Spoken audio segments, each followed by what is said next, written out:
everyone, Ivy Gaming here, and today we're playing Watcher of Realms.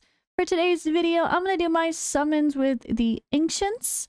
I am still happy to have Valderon being in the pool, and some other heroes that I don't have, so I kind of like pulling during the times where it's not a 10 times banner specifically, because, well, I'm not exactly close to pity anyway.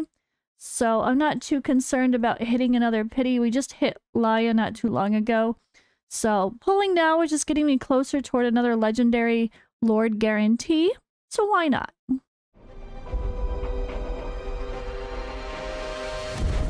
The finest blood for the most untainted soul. Alright, so first I'm going to do my summons here for the Ancients. And then I'm going to share my story with Lily and all the stuff like I said. So, and update you guys if this is like your first time finding me to talk about the face stuff. I will be giving the update for that. So, let's get into some summons. This time I don't have Lily Luck with me though. So can I get lucky, or do I need Lily as my luck charm? My good luck charm? Lily Luck? Lucky charm? Lucky Lily charm? I don't know.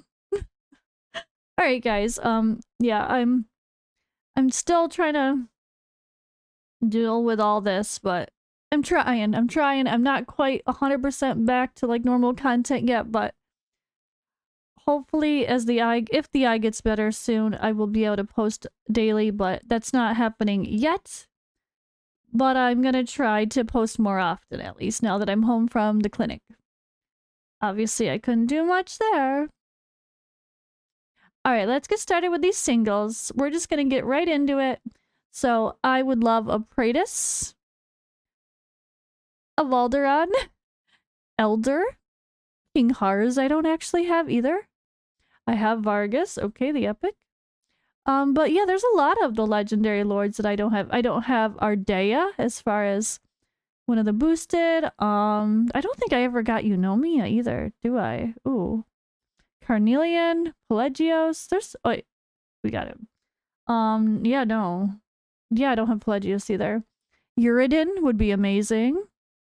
He's interesting. Oh, and of course Cyrus. There's so many Solkadens I don't have, so I really like pulling when it's the knots like right up. I know that Iovar should be coming, so I might regret this, but maybe by the time Iovar comes, I don't know if there's any word on that or not. But maybe by the time he comes, I will have enough to guarantee a lord on a 15, 10 times banner, whatever the hell they're doing. Maybe. Why do I always get a blue tax? 23 pulled this session. Can we get one thing that's exciting? Come on. Wish me luck.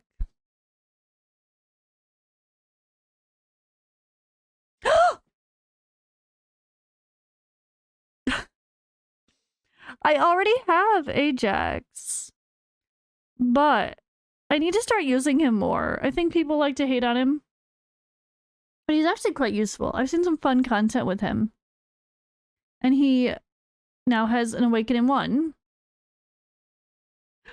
Oh, he just reset my pity though. That's why people hate him. He just reset my pity. I don't want him to reset my pity. Sorry, Dragon, Rider, and Dragon. Oh, that sucks, because he reset. I mean, it's not, if you pull him for the first time and he resets your pity, you should be happy because he can be used in every faction trial. But the fact that I already have him and he just put me back to 0, I don't think I'm that excited. Now I understand why people are not excited when they keep pulling him. I get it now. I get it. Fine, I get it. But yeah, let me go ahead. Where is he? Let's find my... Aha. And let's check out his Awakening. When Destructive Breath is activated, increases crit damage by 40%. That is... okay. Inflicts burning. That's his big... Alright, well, we have an Awaken 1 for Ajax. Alrighty, so yeah. That was not a bad session. I can't be mad at pulling a legendary early, not having to go to pity, right? But I'm gonna just yeah, keep pulling. I'll pull as I go. I don't usually save ancients for big moments, honestly. I kind of just, as long as I have at least 10, 20. Usually I have about 30. I was a little lower than normal because I haven't been playing that much. I didn't do my Void Rift this week yet either. So I didn't quite have as much. And honestly, I haven't been doing my Void Rift for the past, I think, 3-4 weeks. I have not completed a full Nightmare Void Rift. So my resources from Void Rift are lacking, including ancient summoning crystals. Now I'm really feeling that. I've never done summons where I have like less than 30. It's kind of sad now, but it's fine. But all right, guys, that's what I got for the summons. So now I'm going to roll the footage of me sharing my personal life update, Lily, and my birth story, and the Bell's palsy update. All right, so now onto the personal stuff. So this part of the video is going to be the same in both my Dragonair video, and which is with my giveaways for Heliolite die, and my Watcher of Realms video, which is the one with the ancient summoning. So I am going to yeah, just put the same clip. So if you watched one of those, you can stop now. It's going to be the same information. But we have lots to update. It's been a while, and yeah, it's been a crazy bit of time. Oh my god, it's been crazy. So first of all, I guess the baby story would actually, let me just do the Bell's palsy update because that's shorter, simpler. I guess. I'm still can't blink, but can kinda close my eye. I can make it close or whatever, but this eye still does not blink. You can see it's still very droopy. The forehead still does not scrunch. And that still does not smile. So everything's still not quite working, I guess you could say. I could eat a little better over time. It's getting better to eat where I cannot make it, or drink without a straw. I can, if I hold my mouth, I can drink without a straw, or sometimes I can just take tiny little sips, but it's really not progressed much. I'm hoping now that I've had baby, and that's one less stress on my body, although of course I'm recovering, so that's still stress, but I'm hoping now that I've had the baby, recovery might come a little faster. Maybe I'll see some faster progress on the eye. The hardest part, honestly, which is why I'm a little slower to put out new videos for both channels, is because the eye, like, I can only record so much, and then I get really irritated. After I've been on the computer for a while, I feel very strained and it hurts. I have to have it covered, and then I don't have myself showing in every video because sometimes I have like awkward double eye patch with the white one and then this as well, or to sound more clear, I just like hold my mouth funny. Or is it like this? I don't even remember. It's been a while. I've been in the hospital or clinic. So yeah, I think if I hold my mouth differently, it really changes the way I talk and I can sound really clear. If I don't hold my mouth a certain way, I sound a little funny sometimes. I sound mushy, but it comes and goes. Sometimes my voice sounds really good. Like right now, I'm actually pretty clear. P's are still puffy sounding. But sometimes I feel like I sound worse than I did at the start. So it's like it comes and goes in waves depending on my body being tired or stressed or whatever, I think.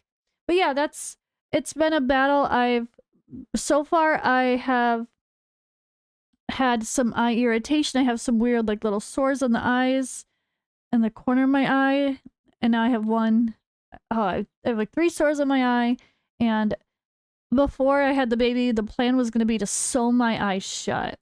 But when they sew your eyes shut, just to protect it because it's not blinking, and I don't want to have damage to it as far as my eyesight goes as well. But they only sew it like a little bit shut. So I'm like, well, I kind of feel like what's the point of sewing my eyes shut if it's not going to be completely shut, which is what feels the most comfortable.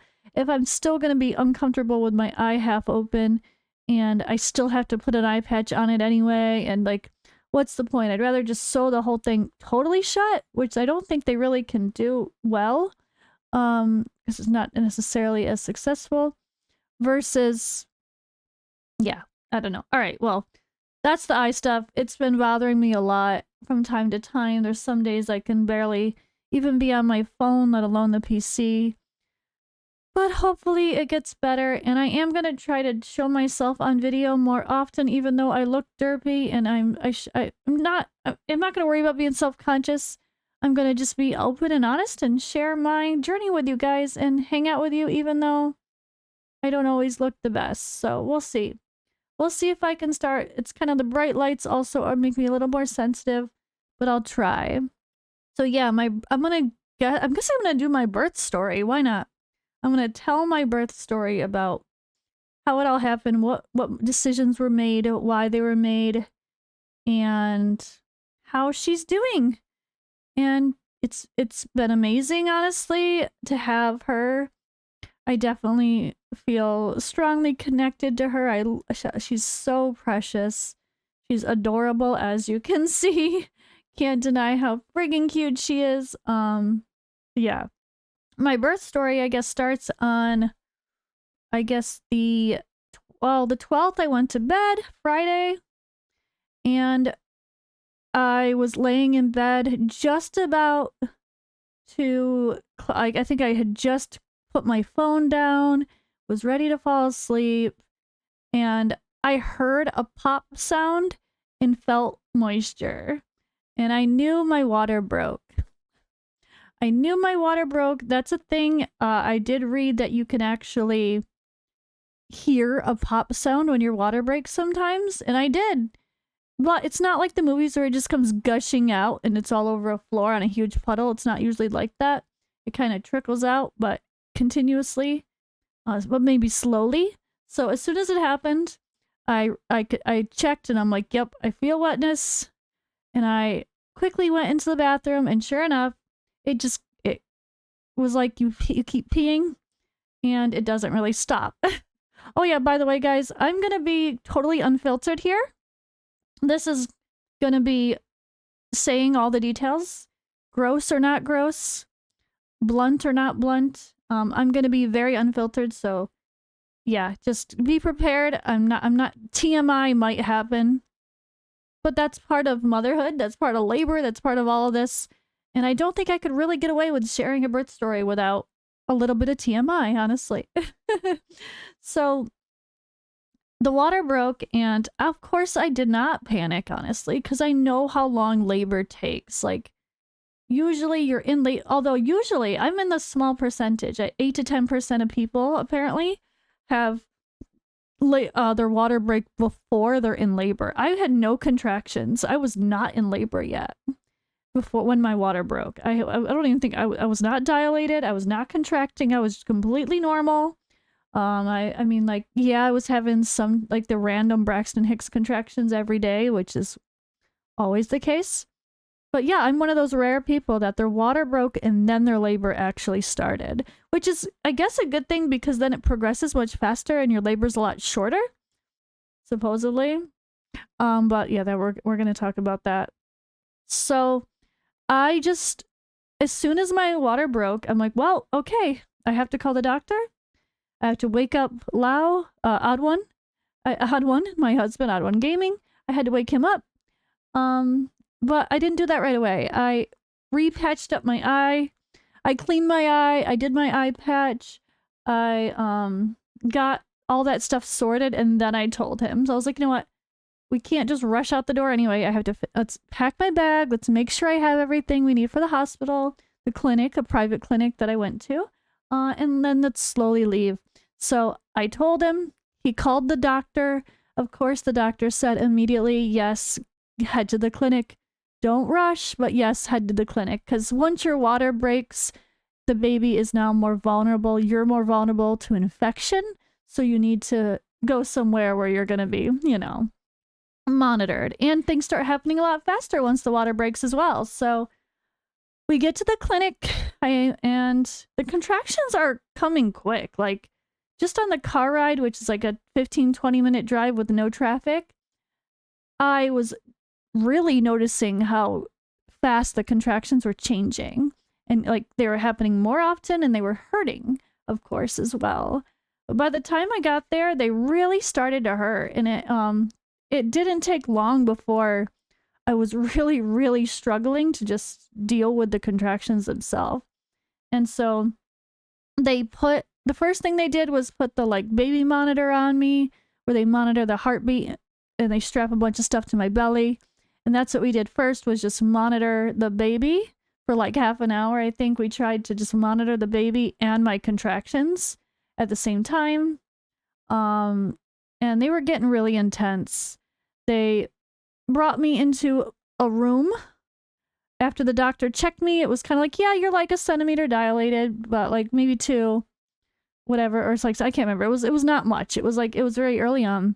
Like, you're just getting started.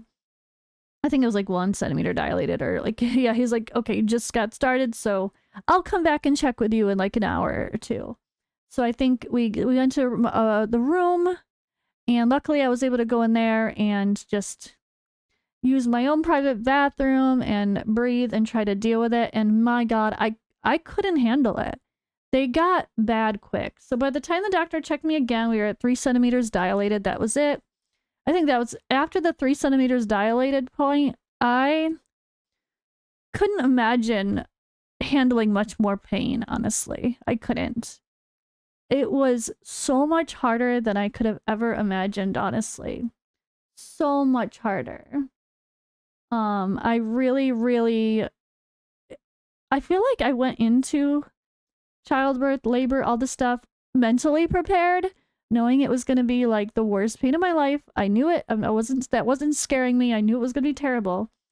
And I felt like I was prepared. I really did. But my God, it was just so much worse than I even thought it would be. And I was only just passing 3 centimeters dilated, and I was struggling so much. Like, I was just shaking every time I had a contraction. I was really having trouble taking deep breaths. And it was, yeah, it was just so much harder. I have so much respect, and I can't even imagine, like, for all the women going through, especially natural birth, all the way through with no medication. Oh my God. Like, I can't even, an unmedicated natural birth. I don't know how people do it. I don't know how people do it. Like, it was insane. And apparently I also, so it was so bad I was barely handling it. The nurses were trying to help me to breathe, but I was really struggling.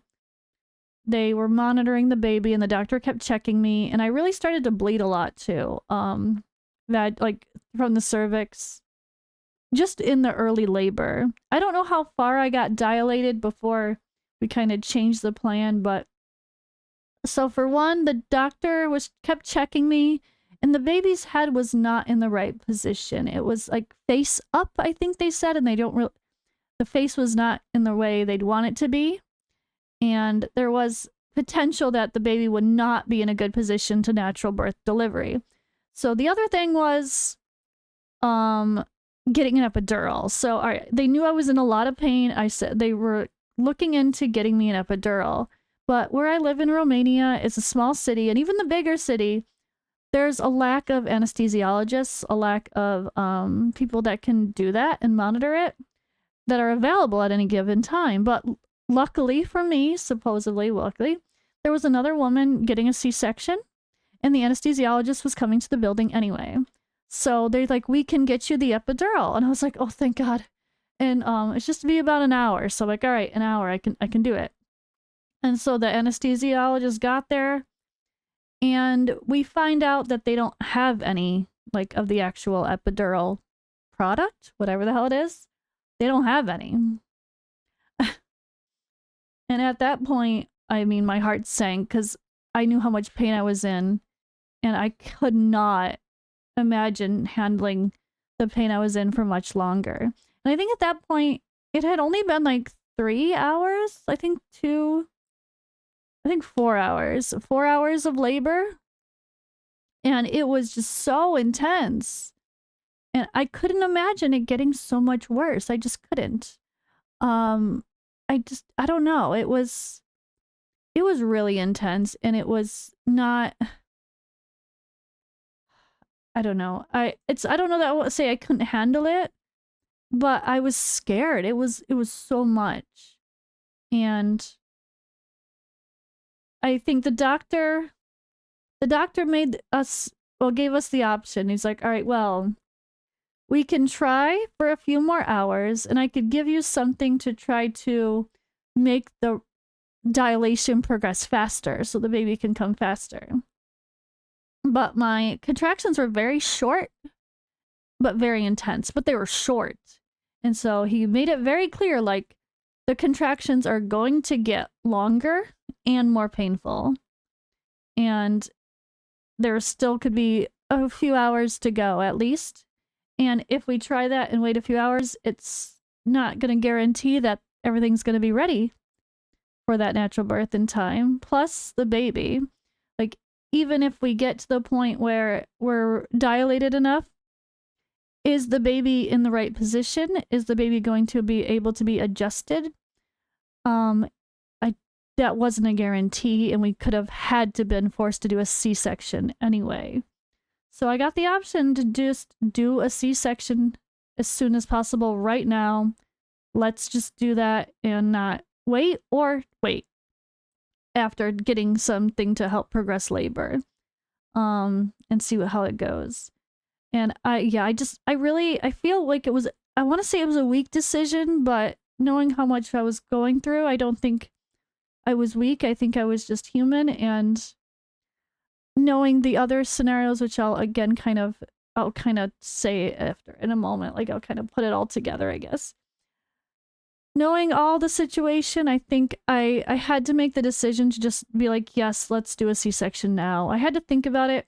It still like breaks my heart to think that I feel weak. I do still have that little part of me that feels guilty and feels like I failed as a woman and as a human, that I couldn't handle it. I couldn't handle natural birth labor. I had to go the easy route, but we might have had to go the easy route anyway. And not to say it's really easy. None of it's easy. C-section's not easy either. The recovery sucks. There's risks with the C-section. There's risk with natural birth. They both have their risks at the end of the day. I think in America, there's this huge stigma about C-sections. But luckily here in Romania, everyone was like relieved and happy when they heard I had a C-section instead. So it's really nice to feel like people supported the decision and understood it was the best one for my body. But I feel like in America, people would have judged me more, which you guys might be doing right now watching this video. So I made the decision to have a C-section. And so here's the other situations that I guess all the reasoning that I think justify it pretty well. Number one, just the pain and how stressed my body was. I was so out of breath. I was exhausted already. I was only probably 3 to 5 centimeters dilated at that point. And I was exhausted from trying to breathe through the contractions at that point. And we were maybe halfway there, not even halfway there. And like I needed to have energy to actually go through the natural birth labor with no painkiller. I don't know how I would have done it. I would have had so much stress on my body. That alone might have, I don't know. Like, I don't know what would have happened. The other reality of the baby being in a not ideal position for natural birth and not guaranteeing having the natural birth because of her position anyway was like, why waste time why take 3 hours of extreme pain and more stress on my body and the baby to maybe end up with the same result anyway. So that was part of it. And then I guess finally what the doctor said afterward freaked me out, because then I really was glad I had a C-section. He said, because of the baby's position, every time I had a contraction, the baby's head was being bent backward, like the neck was going back. Where normally when you have a contraction, the baby would be like being bent forward, but the baby's head was being bent backward every time I had a contraction. And those were the quick, easy contractions. And there was so much more to come. So I'm really glad that I like, you know, I made that decision sooner rather than later, because I could have put the baby through some stress and who knows what would have happened. So yeah, I had a C-section. And oh my God, the epidural, I totally moved as they started. And everyone's like, oh my God, no. I'm like, I know, I'm sorry. And they kept trying to get me to hunch. And I couldn't really hunch because my belly was so big. And, you know, like, and tense and tight and sore. And I was so scared I was going to, like, move dramatically and have another contraction right as they tried the epidural again. But they did it. They did the epidural. No, I'm sorry, epidural. I'm saying not epidural. Sorry, spinal tap, whatever you call it. The anesthesia, not epidural. I wish I got the epidural. Then I would have tried natural birth. But I got the spinal anesthesia for doing the C-section, which is, yeah. And yeah, I went through that. It was definitely a weird feeling. It wasn't as freaky as it was weird, but I've heard some people like complain about pressure on your chest or your ribs or all this other stuff, but I didn't feel any of that. I think they were really good. And at the end, it was obviously very uncomfortable, and I was really cold, and they had to adjust the anesthesia. And I think they gave me something to not be so cold. They gave me something to not be cold and shivering, because I was literally starting to shake because I was shivering. And obviously they don't want me shaking when they're cutting into me. So that like made me so sleepy. And they're like, you can fall asleep. It's fine. I almost fell asleep during my C-section, but I didn't want to because my arms were like almost like falling off. Like they were tied to they're strapped to the bed or the operating table, but I still felt like they kept falling off, and I didn't. And I also, you know, when you fall asleep and you like twitch, I did that like once, and I'm like, nope, I can't fall asleep because like, what if I dramatically twitch while they're cutting, and something happens? I'm like, no, I can't fall asleep. So unfortunately, even though that would have been an amazing time to sleep, I did not. But yeah, they got the baby out, quickly showed her where she's all cut, like when she was just straight from the belly, and then immediately they took her away. They cleaned her up, and then they put her against my face for like a minute. But that was it, because, you know, they gotta sew me back up and continue patching me and all that stuff. So I didn't get to like really see the baby right away as much as having it by me, but it was such an amazing feeling to see her, hear her, know she was okay, and then have her come close to my cheek and just be like, oh my God, she's here and she's okay, and we're both okay, and it's all okay. Yeah, it was definitely a good feeling. So after the C-section, of course, they brought me into like the recovery room, and I was in like the room where they monitor you for like a day. So like I had to stay in this special room the whole day and overnight instead of like a normal room, because, you know, you can't move really. If you lift your head, you get the headache from the anesthesia. And oh my God, I accidentally lifted my head a little bit a couple times and gave myself quite a headache. Luckily, I didn't dramatically lift too high.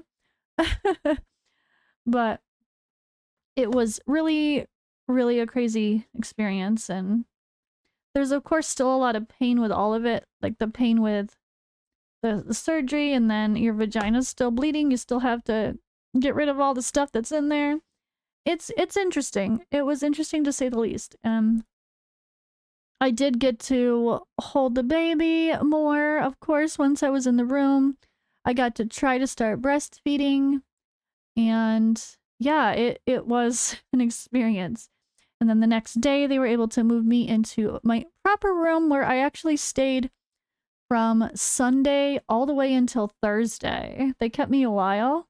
Thursday was also vaccinations for the babies, so instead of leaving on Wednesday, which I could have, it made sense to stay just one more day so we didn't have to drive back with the baby for vaccinations. It wouldn't have made sense, right? It would not have made sense to do that. So yeah, that the hospital, the clinic, I did book a private clinic instead of like going to the ER at the hospital. And we paid privately for that. It really wasn't bad for you US folks. It was like just over $1,000 or something. It was like less than $2,000 to stay that long at a private clinic and have a C-section birth. And the good thing, I mean, there's constant monitoring. There was always a lactation consultant to help with breastfeeding. There were staff coming in always to give me antibiotics and other shots. I had painkillers whenever I needed it. The food was actually extremely good. That's a plus. Who knows if hospital food at the main hospital would have been good, but well, it certainly was for sake of the clinic. It was very good food. And the best thing of all I have to say is my doctor, Dr. Perza in Bayamare, was just a gem. Oh my god, he still is. He's just throughout the whole pregnancy, he was very thorough. Like he would spend half an hour with the ultrasound just trying to get the right thing to see to check. Like he'd be patient, try to make the baby move or wake the baby to check the vitals when it's in motion versus sleeping. Like he was just so thorough, and the whole care after the C-section, he was just so incredible. And right now, like, you know, it's send him images on WhatsApp to show him how my wound is doing. He wants to just know I'm okay, even though he's on a little vacation for the weekend. He wants to know I'm okay. He wants me to text him, and if anything at all is even remotely a concern, I immediately message him and show him pictures and stuff. So I really, really love that we were able to find a doctor that's extremely caring, and obviously it does a good job. You know, like they have a lot of knowledge and experience, and also just have a heart and really care and don't just try to check you and be done with you, you know? So that was another massive plus overall. But here I am still, yeah, C-section recovery. Honestly, it's definitely sucks, but it's not as bad as I thought. I definitely expected worse for longer. Yeah, I'm in a lot of pain and it hurts to lay on my side. I've still got the little belly flab that my insides are funky, you know, immediately after giving birth, your belly just doesn't disappear. All your insides need to kind of strengthen again. Your muscles need to strengthen and tighten things back up. And yeah, you're still a little bit of a mess. And sleeping is awkward and a little bit painful sometimes. Getting in and out of bed or sitting in certain positions is really hard.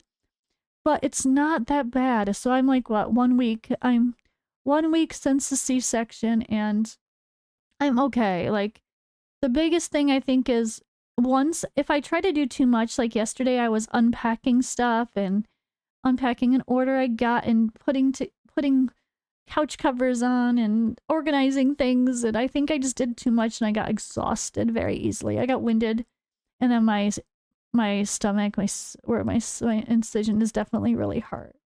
So that was definitely part of it. The pain is there, but it's like sometimes if I just overdo it, I think I'm pushing it too far. But yeah, this perfect little bundle of joy is here. She's like the best baby you could ask for. She's adorable, obviously. She's beautiful. She's got dark green eyes like me. She's got dimples like her grandma. She's got dark hair like her daddy. So we'll see how she ends up looking as she gets bigger. I cannot wait to see, honestly. She's so precious.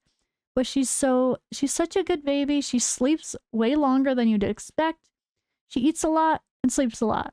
I'm definitely not doing the proper every 2 to 3 hours, wake them or whatever, or make sure they're fed every 2 to 3 hours, kind of thing, because she's eating a lot for the time she's awake. So she'll be awake for 2 to 3 hours and eat a ton during that time, and then she'll sleep for like a crazy amount, which is, I don't think it's bad as long as she gains the weight she needs to gain. which we are gonna, of course, monitor. We do have a scale, but I'm not gonna worry. So yeah, baby's here and she's perfect and she's chill. She can just, sometimes when she's awake, she'll just lay in, like if you ever just in the bed, she just lays there and looks around. Very chill baby, very, very good baby. She only screams and freaks out when you change her diaper, which is expected. Other than that, she's honestly perfect and I love her. And yeah, that is my birth story. I am going to try to do more content with her. Like if I do summons, I'm going to try to let Lily bring the luck, which by the way, guys, even if you don't play Watcher of Realms, you might want to watch the video that I'm going to post, I think tomorrow. If you're watching this from Dragonair, the Watcher of Realms video that I'll post tomorrow or the day after, probably on for Ancient Summonings on the other main YouTube channel. I have Lily with me while I summon, and she's just so precious. She brought the luck.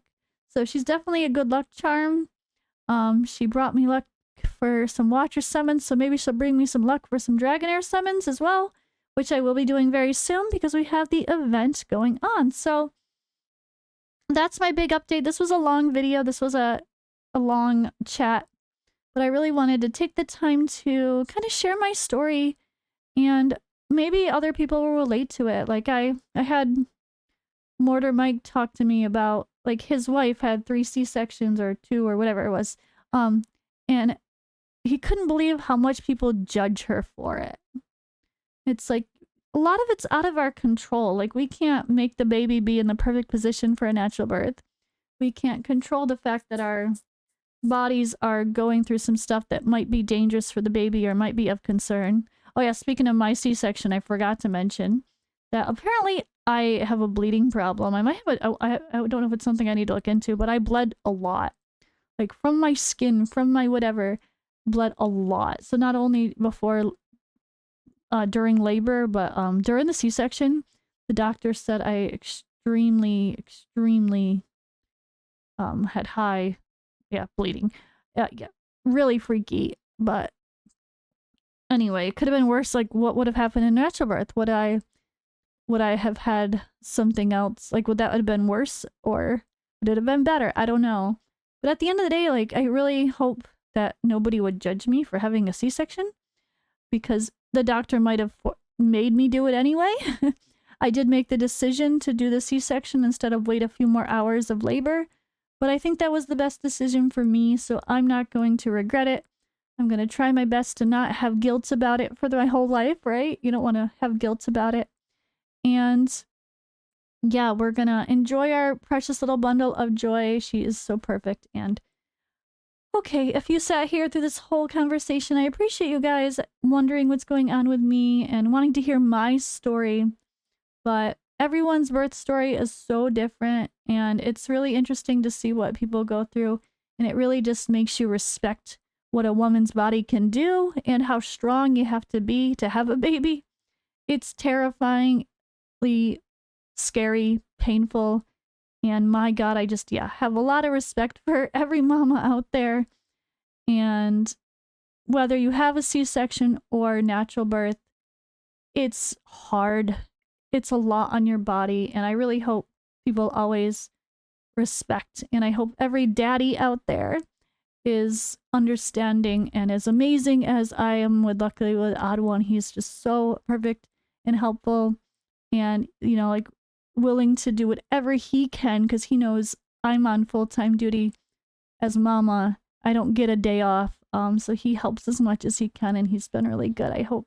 And he obviously loves and respects what I went through, and he considers me a super mom. So that's good enough for me. But, all right, sorry, long video. And if you want to continue to see updates, I will always be posting in my Discord, probably in the IRL chat, when I have fun updates, silly videos, cute baby pictures, whatever. So that'll be where I post more often. And yeah, that's probably my Discord community is kind of the place. So yeah, join there if you haven't already and you want to see more of what's going on. And other than that, I'll see you in the next video.